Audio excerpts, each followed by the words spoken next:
If you go to a restaurant in Vancouver, you're not going to have to be worried about figuring out what percentage of tips I'm supposed to give and whether or not that server was good or bad and should I give them a buck or two extra. But they've decided that there's going to be no tipping allowed at all. They're simply going to raise the prices of the goods and tip share. And how is this going to work? I have no idea. But someone who might have a pretty good sense of this, Richard Koch. He is the $1 Million Server. Nice to see you. Hi. So, have you made $1 million being a server? Not yet. How did you get that name? It's all about becoming a server that's worth $1 million to the company. Now, this is a blog that you run, and you give advice and give tips on there for fellow servers. Exactly. So tell me your response to this no-tip restaurant. I really dislike it. I find tipping is a crucial part of the service industry simply because it lets me have some control over how much money that I can make, and it's an incentive for me to provide exceptionally good service. Okay. I don't like it either because as a consumer and as a customer, I want to be able to be afforded that opportunity to reward someone if the service is exceptional, and by the same token, not if it's really, really terrible. Because what we often see, and one of my producers here, we were talking about this when we were setting up the show, Richard, and she was saying, look, I worked my you-know-what off when I worked as a server when she was in university. Yet there's others that don't. So the idea of tip sharing and this everybody sort of getting paid the same. I mean, it sounds nice in theory. I mean, everybody likes this idea of being egalitarian. But let's face it, better than anybody, being in the industry that you're in, some people just work harder than others and deserve more. Certainly. And tip sharing is good in the sense that the servers should share some with the chefs and the hostesses, and because they do some work.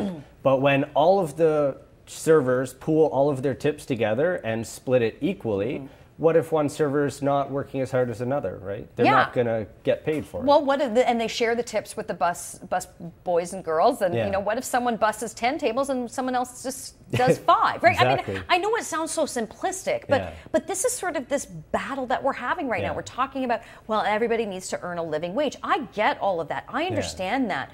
But when you are working in a bar or restaurant type of situation, that's generally a startup job, like when you're in school, and some people don't have those jobs long term.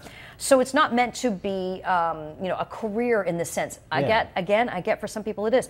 So how do you now this idea of the no tipping though, Richard? There's a lot of U.S. Restaurants that do this.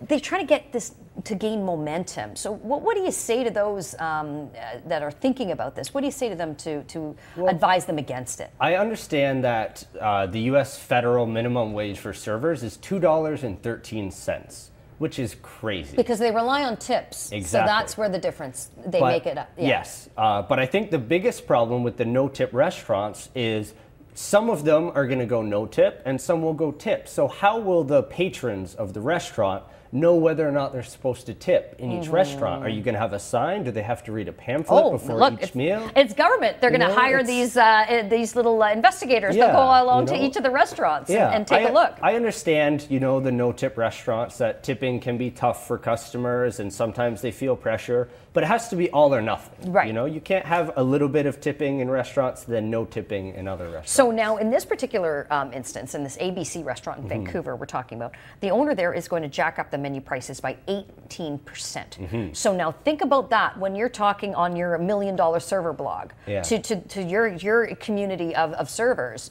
That restaurant owner will likely see some business drop because that's a jarring thing for a lot of people. It might return, but that will then affect people getting jobs or hanging on to them. Yeah, certainly. And I think, most customers, when they come into a restaurant, the menu, or the price on the menu is what sits in their mind. So if you jack it up 18%, they're going to say, oh my gosh, I'm paying $16 for chicken fingers. That's crazy. Yes, that's right. But if it's, $12 for chicken fingers and 15% or 18% for a tip, that's not as crazy because they can justify it in their mind. In your world, in your ideal world, with all the discussions that you guys have, how would there be a happy medium for all of this? How would it work?